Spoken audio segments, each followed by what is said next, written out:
Eh may mga natatanggal nga pong mayor. May mga naaalis po ng mga public officials dahil sa mga ganyan na problema. For first, kasalanan naman talaga niya. With the interview na lumalabas, parang linilihis po eh. Meron po ako nakitang may script. Paulit-ulit po yung sagot niya. Binabasa niya yung script niya. Pero kami po, wala po kami script. Kami pa ang sasabihan na it's an attempt as a form of political attack against the Vice President. Siguro mas alam ng taong bayan kung sino ang may script. I hope you've watched na po yung third part ng video ni VP Sara Duterte. And she said there po na kaya hindi na rin siya pumunta po doon sa second hearing po ng kanyang VP budget is because gagamitin daw po yung COA findings sa pag-atake laban sa kanya. So po ulit-ulit po niya sinasabi na ina-atake raw po siya. And 90% nga ng mga tanong is confidential funds kahit wala na raw sa 2024 and 2025 yung CF sa OVP. And kahit wala akong kinalaman, I quote, doon sa mga observations ng COA, sinasabi nila na kasalanan ni Inday Sara yan. What's your take on that, sir? Ano pong komento niyo rito? Well, for first, no, ako talaga, unang sumagot. For first, kasalanan naman talaga niya. Paano? Because she's the head of agency. Whether it resulted in malfeasance or whatsoever, it is her responsibility and accountability to explain why these findings have been observed by COA. Sino naman ang tatanungin namin? Di ba? Department of Education, Office of the Vice President, it is a matter of record that she is the Vice President, she is the Secretary of Education during that time. Di ba? Wala naman kami, sino naman ang ituturo ng Kongreso? The second thing is, people have this misconception that when they go for the budget hearing, magprepresenta lang sila ng magkano ang gagastusin namin, magkano yung kailangan ng department namin, ano yung priority. Hindi ho yan lang ang budget hearing. Although that's an important part of what a budget hearing is. Pansin po ninyo, ito po ang mekanismo ng Kongreso bilang mga kinatawan ng taong bayan para sabihin na ito ay susuportahan namin, ito hindi namin susuportahan dahil ito'y mahalaga para sa taong bayan. Tawag po doon, power of the purse. It's the way we can somehow make our government agencies accountable. Diba? Hindi naman namin pwedeng turuan ang secretary ng anong department kung anong gagawin niya. Hindi naman, we cannot impose ourselves on the executive considering the branches, diba? Branches of government. Kasi we're all co-equal branches of government. But by exercising the power of the purse, we are able to hold the executive accountable. And that is not paninira, that is not politika. That is how the political process works. That is how a mature democracy works. Diba? So pumupunta sila dito, sana hindi nila isipin na pagagalitan sila, pupolitikahin sila, sisiraan sila.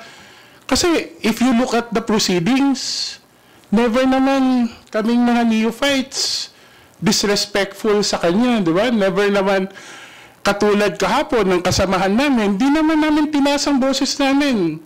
Kami pa nga ang tinasa ng boses kahapon eh. Di ba? That is the important thing to consider. Pangatlo, dun sa, if you have to be technical about it, items in the budget of a 2-year life. Now, part of examining the budget is understanding how previous budgets were spent. You can't totally absolve yourself na sasabihin, tapos na to.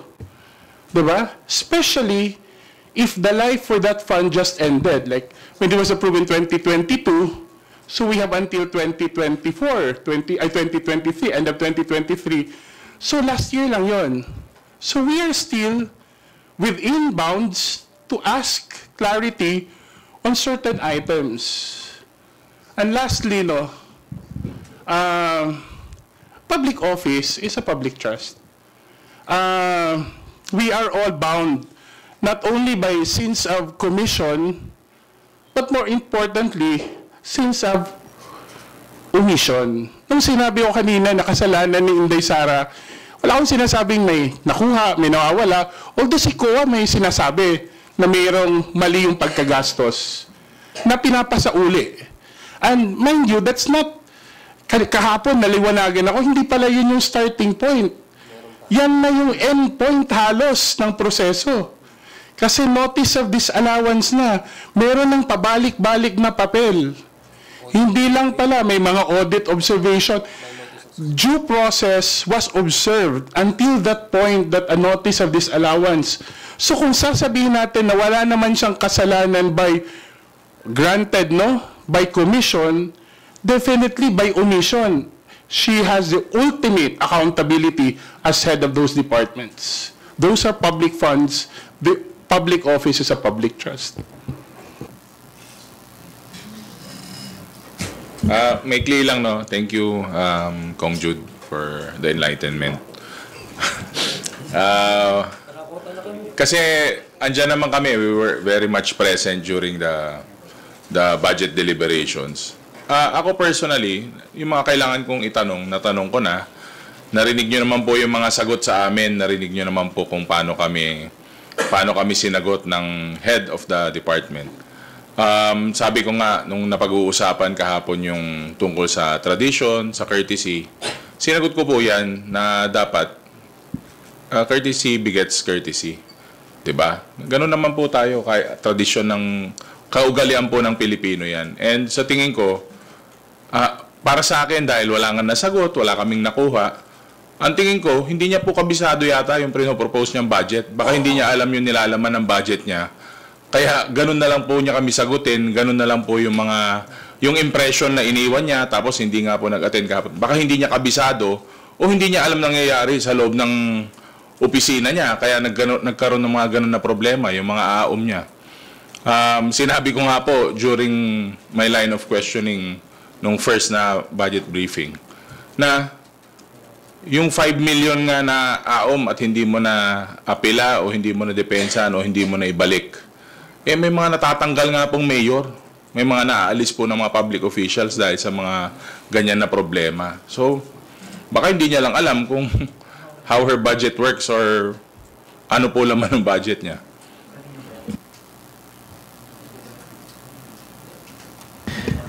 I think much has been said. Si Kong Jude already mentioned yung relevance yung CIF. But for me po, I think really, especially in light of the question po, no, yung interview itself, I think she just refuses to take accountability for all that we are looking for in Congress in exercise of the power of the purse.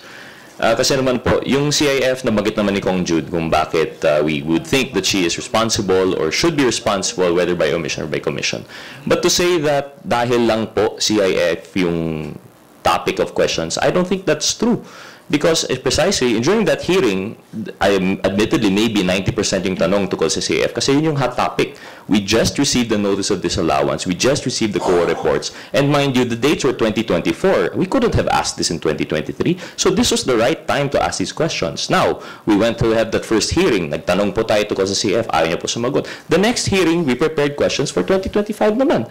And again, tama si Kong Jude, 2023 kasama po yan. When you look at the NEP, 3 years po ang nandyan. You have the proposed 2025, you have the current, which is 2024, and you have the actual 2023. So I think definitely within the bounds po nung hearing namin, we can exact questions about the utilization of 2023, which includes precisely yung subject of the audit report. Now, granted, ayaw niyo pong sagutin yan. We were prepared. I think individually, I was expecting some other congs to also ask about the CIF. Pero apparently, parang the opposite na. Parang 97% naman yung tanong is about 2025, 2024 utilization. So, I think, given that, if she had appeared before us yesterday, she would have had the opportunity to talk about the budget in the future, as she claims that she would. But, with the interview na lumalabas, parang linilihis po eh. Parang she just refuses to answer questions, whether man it is the CIF or whether it's about the actual budget proposed and used currently. So, I think that's my take po on the interview po and the timing of its release. Salamat po. On my part, this is how I look at it. I'm satisfied because COA is not selective on rendering their decision, especially if it is borne out from their own findings.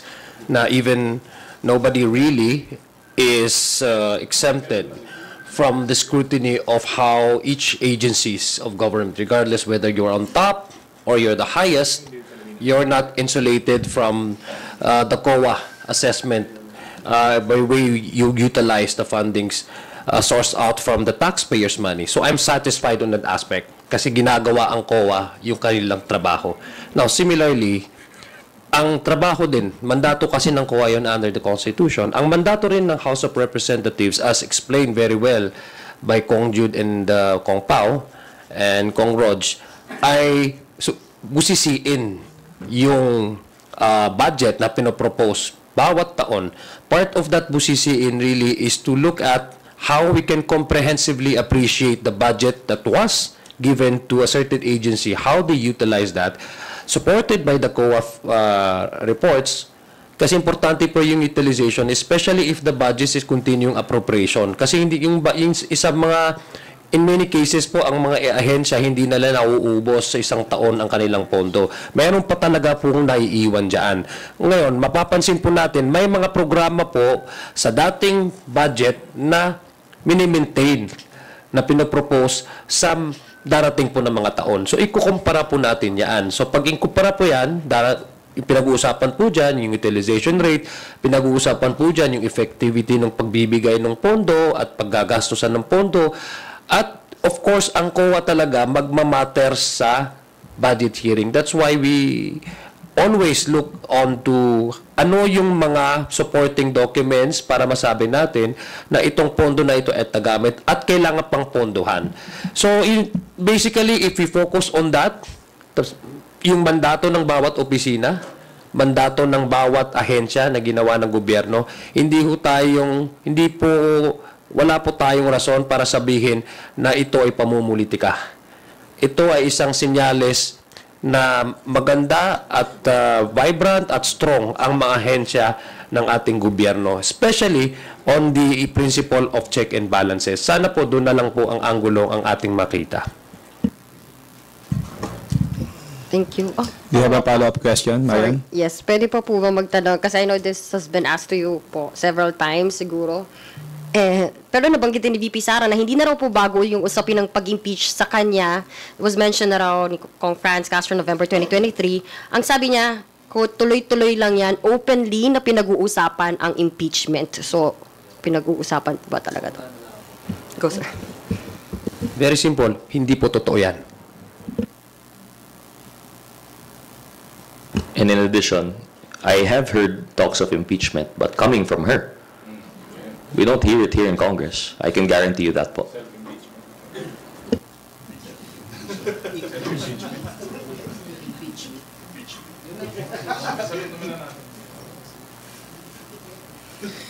Thank you.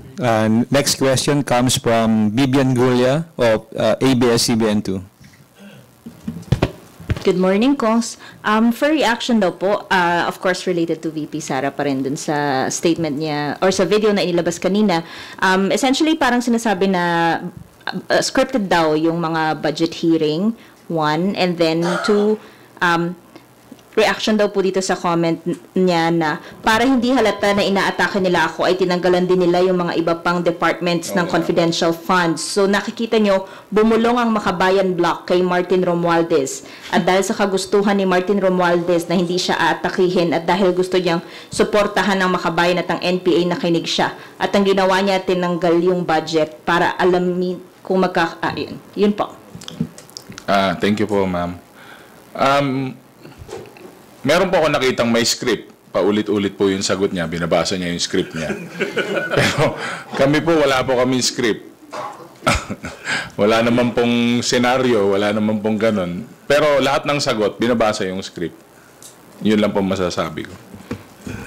Alam nyo, napaka-convenient na reason na sasabihin na may script po kami. Kung isipin mo naman, there are around 50 people normally on an appropriations committee meeting and hindi lahat pumapasok at the same time. Secondly, we come from different persuasions, different even districts, different perspectives. Ang galing naman siguro ng scriptwriter, no? Napapag-iisa niya lang lahat.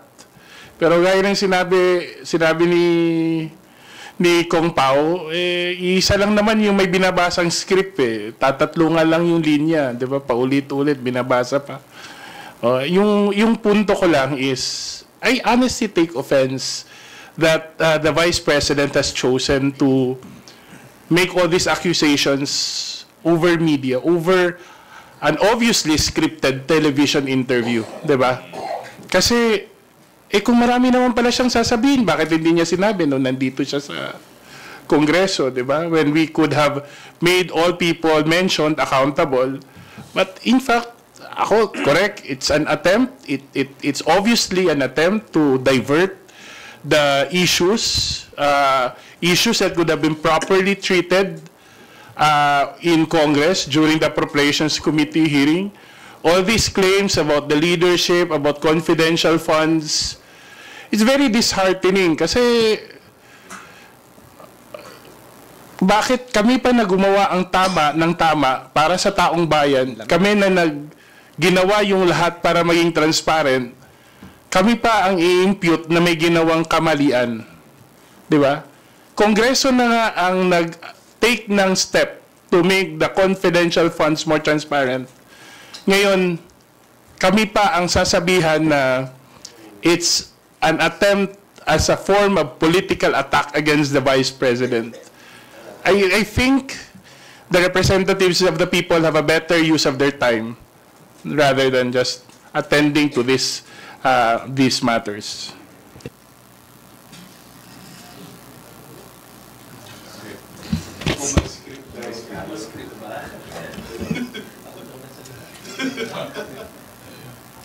Ikaw yung sponsor eh. Ikaw yung may Dagdagan ko lang, sorry. Nakita naman natin na very constructive yung House when it came to questions. Nothing personal, nothing political. Alam niyo naman sa House of Representatives, very demure, very mindful yung mga members. Saka yung consideration talaga saka yung courtesy was afforded, and walang kahit anong diversionary tactics, walang kahit anong tanong na taliwas sa laman ng budget. Ang trabaho po namin, magbusisi at magtanong. Ang trabaho po nila, ipresenta yung budget at sagutin yung mga tanong. Ganun lang naman po kasimple, wala naman pong kahit ano pa dyan. Isang pahabol na lang, konti na lang. Kung naghahanap sila ng script, ang tanong namin, bakit ang isang television interview na obviously parehong subject, parehong interviewer, parehong set nga, in-extend pa ng 3 araw at purposely released in sync with the proceedings in Congress? Siguro mas alam ng taong bayan kung sino ang may script. Vivian? Opo. Sir, comment din sir dun sa sinasabi na laging inaatake ang Vice President dahil siya yung tinitingnan ng mga tao na magiging susunod na presidente. And mayroon daw plan to defund the Office of the Vice President. Narinig din namin na posibleng piso lang ang ibigay sa OVP. Kaparte yan ng pag-atake. And sir, hindi lang masyado na-address kanina, yung bulong daw ng Makabayan yung pagtatanggal ng confidential funds sa mga civilian agencies nung nakaraan.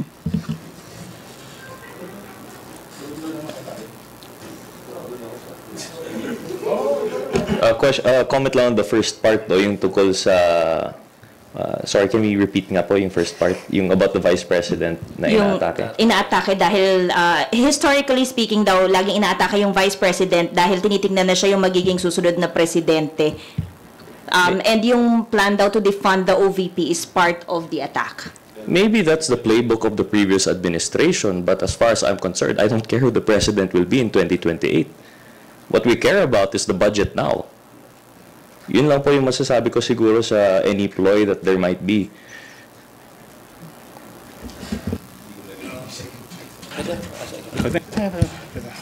I think the ones that are accusing us of politicking are the ones who are actually doing the politicking.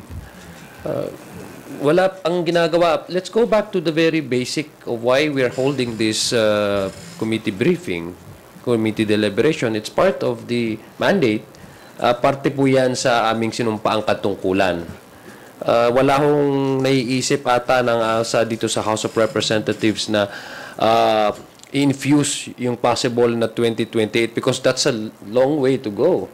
And number two, what is immediate to us is for the entire bureaucracy of this country to operate.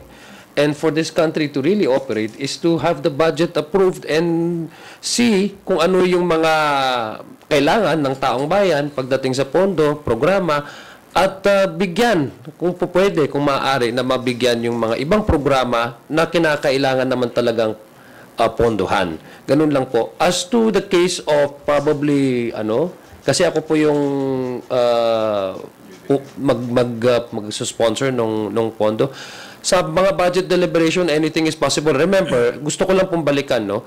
Pag pumasok po yan dito sa House of Representatives, pupunta rin po yan sa BICAM. So, yung in terms of adjustment of priorities, kaya nga po importante ang pre-briefing budget deliberation kasi doon po malalaman kung ano yung naging determination kung bakit may pondo sa certain line item, bakit ito ay mas malaki, bakit yun ay medyo mababa at paano po nagasto. Kasi yun lang po yung way para maintindihan ng mga membro ng Kongreso o kung ano yung magiging pasya o ano yung magiging resulta ng po pwede nilang i-approve as far as House of Representatives is concerned. So anything is possible po. Anything is possible. Pero ako, as a sponsor, ang pinaka-importante talaga is yung opisina, kung anong kailangan ng opisina na base po sa mandato niya. Of course, hindi ho din natin po pwedeng disregard na may mga empleyado dyan sa mga opisina ng bawat ahensya. Kailangan din ho ng pondo pagdating sa mga maintenance ng kanilang mga assets and mga office equipment. So, kailangan din ho tingnan yun. Pero I don't think na yung sinasabing piso na we are not going to just ignore the budget that is required for the for the office of the Vice President to have in order for the office itself and the institution itself to operate. Yung tungkol sa nabulungan ng mga kaibigan namin, mga kasama namin sa Makabayan, alam mo yung Makabayan Bloc or yung tatlong kongresista, they have been really active fiscalizers in Congress.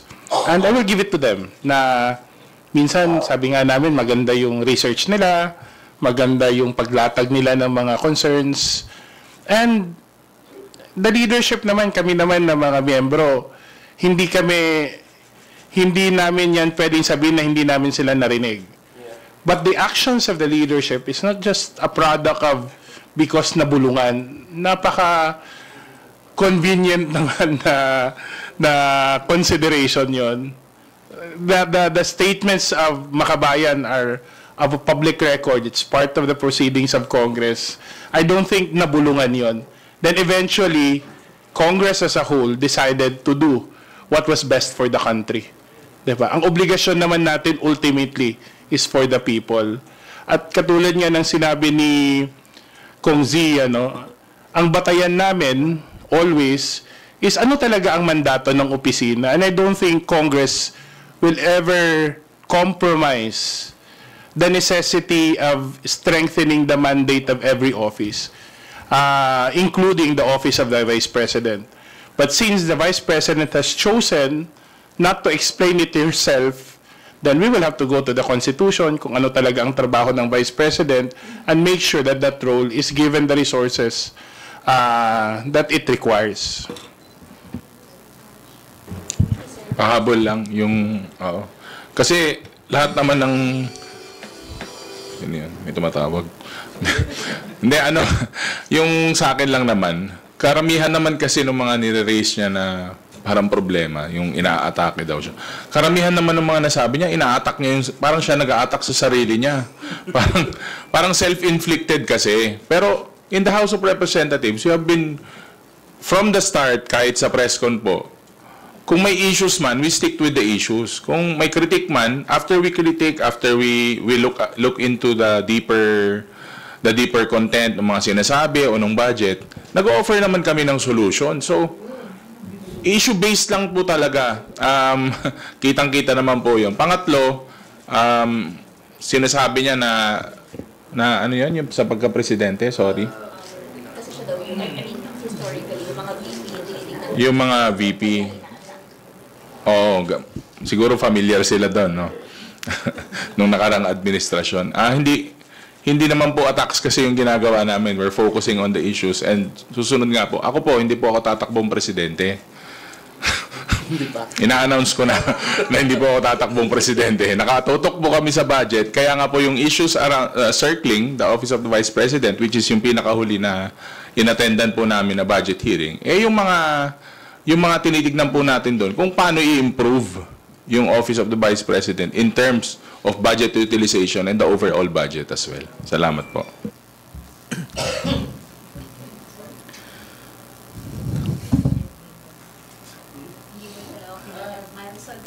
Later, ma'am, I'll call you, ha? Okay, thank you. I recognize Rosalie Cos from UNTV for her questions. Yeah, good morning po, Kongs. Yesterday po marami kaming nasaksihan na first time. First time po na hindi lumusot yun pong budget ng isa sa pinakamataas na tanggapan sa pamahalaan. First time din na walang humarap na opisyal sa budget deliberations. Ano po yung repercussions po nito and ano po yung napagkasunduan sa House panel para hindi na ito maulit? At may effort din po ba kayo kung Jong na at lastly makipag-ugnayan sa OVP kasi kayo po yung magde-defend ng budget before the plenary? Lahat po talaga mga first timers din po kami. Pareho tayo nagulat. Patuloy po yung pakikipag-ugnayan namin. In fact, yung aking pong Chief of Staff ay tumatawag din po sa kanilang opisina at nagsulat na rin po kami para magkaroon po ng ugnayan, coordination, nang sa ganun ay mabigyan po tayo ng enough na material para po pagdating po sa plenaryo ay meron din po tayong mapagkukunan ng kasagutan sa mga posibleng mga katanungan nating mga kasamahan. Now, pagdating po dun sa sa nangyari po kahapon, actually hindi ho scripted 'yon. Talagang makikita niyo po kung paano po yung demokrasya, no, na kikita natin even in the budget hearing, meron talagang may posisyon at may posisyon na hindi nagkakatugma. Pero at the end of the day, nakita niyo naman po na ang focus talaga is the budget. At sana, although hindi pa talaga napag-uusapan officially kung ano yung magiging possible na, kasi nasa rules po yan no, kung pero ang aming pong posisyon diyan ay since tayo po ay nahalal at tayo po ay inatasan ng ating mga kababayan na magkaroon ng trabaho, no? I mean, our primary consideration is since we are all public servants, then it is incumbent upon us also to follow what the constitutional requirement says, which is in the times of budget hearing, we really we owe it to the people to really present our budget through the members of the legislature, present them, explain to them, and allow them to really exercise also their mandate to scrutinize the budget. Sa makatuwid, in short, we hope sana, dahil first time ito, at sana walang second time. Sana hindi na mauulit yon. Kasi it's not only an insult to the House of Representatives, it is also a way of dismissing what the Constitution says and what the Constitutions require of us as public servants. Add ko lang, first time din po na ganun po ang trato sa House of the Representatives, House of the People during a budget hearing po. Kaya minsan mapapaisip ka, masakit ba talaga o masarap ang first time? So ngayon lang po kasi tayo natrato ng ganito sa House of Representatives. Kaya nga po, House of the People, and all of the people are there as district representatives. At karapatan po namin na tanungin po at maalaman ng tao kung saan po nagagamit yung mga pondo na to. Oo nga. Di ba marginalized sector? So, kayo po yung representative ng mga sector.